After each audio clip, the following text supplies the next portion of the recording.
My 24 female friend 24 female told me she cheated with a married man 37 male. In other words, I'd known Abigail 24 female since we were children. A huge group of people, including a married couple, James 37 male and his wife, had just returned from an international vacation with which she had just returned. Wyatt 25-year-old male, her boyfriend, did not accompany her, and I did not accompany her. Today, when I was meeting up with Abigail and catching up on her travels, she revealed this shocking revelation to me. Abigail and James, it seems, were inebriated one night and became romantically involved. They didn't make any physical contact, but she did speak to him verbally about it. His wife was sick, so he had her in another room with him. This is all unknown to the wife and Wyatt, and neither couple is in an open relationship with the other. Abigail and James have made the decision to keep this knowledge confidential, although obviously she told me. They're still in touch, but it's just on a purely platonic basis. The fact that there is no emotional connection and that it was only a drunken vacation, in Abigail's perspective, is not a major problem, and she doesn't feel horrible about it. She says, I questioned her about why she didn't just tell Wyatt what had occurred if it wasn't such a big issue, and she said it wasn't. She said that this is due to the fact that he would be furious. All of this is making me feel a little uneasy. I've seen Abigail cheat on a few men in the past, but it was always at the end of those relationships, just as she was ready to walk away from her commitments to them. For clarification, I didn't learn about her adultery until after she'd already discarded those people, which was months or years after she'd gotten back together with me. She is extremely serious about Wyatt and has spoken with him about marriage and having children. They have been dating for approximately 2 years and have been living together since then. In addition, even if Wyatt isn't my cup of tea, I think he's a little obnoxious. He's been good to Abigail, has a steady, well-paying job, and is our same age as we are. What was her motivation for cheating on him with an older married man? Knowing nothing about James or his wife, I'm unsure whether to keep quiet or speak up to Wyatt about his behavior. Because I'm the only one Abigail has told, she will obviously know that he found out about it via me, and it will very certainly have a negative impact on our relationship. Besides, I don't much like for Wyatt. He's not nasty or aggressive. He's just an arrogant know-it-all, and I don't particularly want to be involved in any drama with him. In any case, if she's planning on marrying this guy, don't I owe it to her to tell him the whole truth? What should I do in this situation? Several people encouraged me to contact Wyatt after my last post, while a few others advised me to mind my own business and stay out of the situation. So I confronted Abigail one more time, telling her that she needed to accept responsibility and confess to Wyatt, or else I would alert him of her conduct. Wyatt, on the other hand, found out before we ever got together to have that conversation.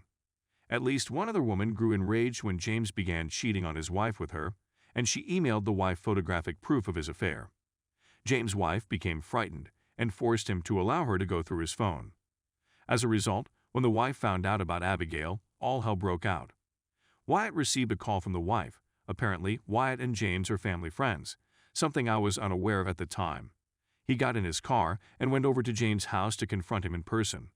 A brawl ensued, and Wyatt wound up in the police station as a result. Abigail called me in tears, pleading with me to give her a ride to the police because Wyatt had driven their car to James' place of business.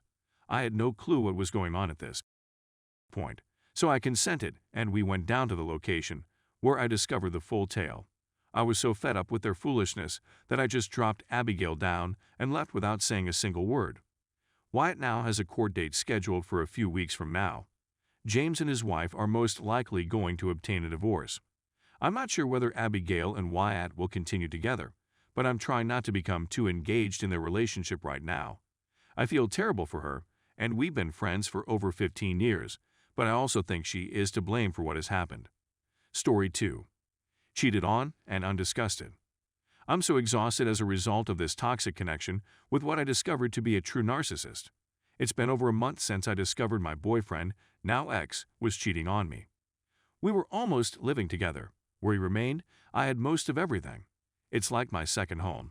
I was cleaning his room about 2 months ago while he was at work, thinking it would be wonderful for him to come home to a clean room, clean linens, and clean things.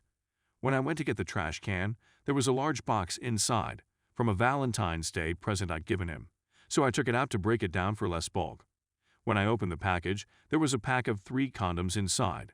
My stomach fell and I became ill. At that moment, I felt justified in searching through the garbage and the bathroom trash, but I discovered no wrappers or anything else.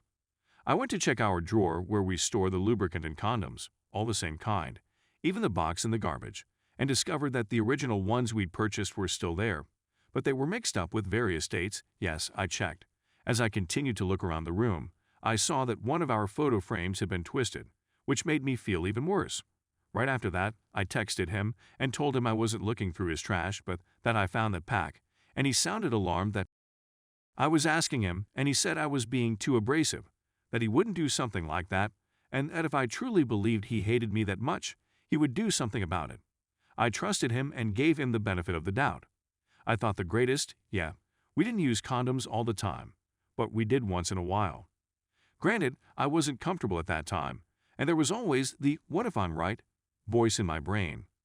After 2 weeks on a day off when we were out, I went to grab some socks from the drawers and saw additional condoms, but they were separate from the condom drawer, and I questioned, "Why are these here?" He acted silly, and I didn't think anything of it. But by then I'd already kept track of all the original ones I discovered and went about my day as if it didn't concern me, because it didn't, and I was honestly waiting to confront him about it at a more opportune moment. I was certainly off the remainder of the day, because when he asked what was wrong as I continued to space out that day, my only response was nothing. The day seemed better and so good, and eventually I saw him where he was staying on a day he was off late, and I walked to the room, got myself comfortable, and noticed that our frame and photographs that were on top of my drawer were gone. When I looked into my drawers, there they were. I left them in there since I planned to inquire about them later. I checked the condo drawer, and there was certainly one missing. I was still giving him the benefit of the doubt. Maybe he keeps it in his wallet for car, or who knows what at that time. He came home, sat on the bed with me, and I was groggy and uninterested in seeing him.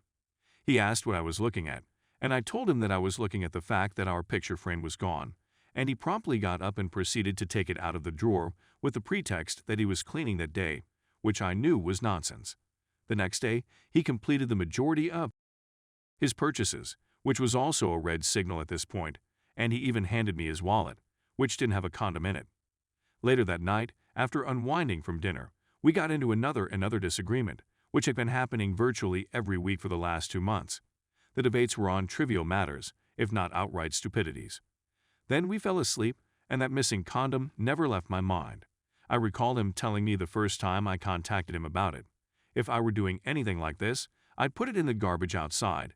He said it jokingly, but it stayed with me like glue. Could this person I fell in love with truly go to this extreme? I wondered. I brought the garbage from that night's takeout all the way outside to the trash outside as I questioned myself that and recalled his joke. I peered inside before tossing it in, and there it was, the condom wrapper. My stomach fell once again, and this time I couldn't keep silent. I returned inside. It was about 3 a.m., and I roused him up and begged him to explain. He had no words, no apologies, no, "Yeah, it was me. Just I have no clue what you're talking about. I don't count the condoms. The garbage is in an alleyway. Many people leave rubbish outdoors there," and I was so outraged and enraged that he couldn't face the reality. I wasn't even sobbing because I was so unhappy. There was no regret or understanding of reality. Even though the remainder of the talk was about taking a break, and that what I was saying were serious charges, he never once mentioned accepting responsibility. The following day, I went to get my stuff while he wasn't home, and then went back for my remaining items and plants when he was there, and he couldn't even look at me. He gave me his back and sulked in whatever he was feeling, lying in bed like the slime he is. I discovered that the female with whom he cheated on me was with whom we had a last summer. She texted me and apologized for everything. I never responded to her, and I know she's uncomfortable for a variety of reasons, simply being near me. My ex-boyfriend has yet to accept responsibility, and he is still in contact with me. I'm only remaining in touch for the time being because he has a few items he's attempting to get back to me, but he expects me to talk things out. I don't have anything more to say. I simply want my belongings back. Remember, we're all colleagues. Everything is just so messed up.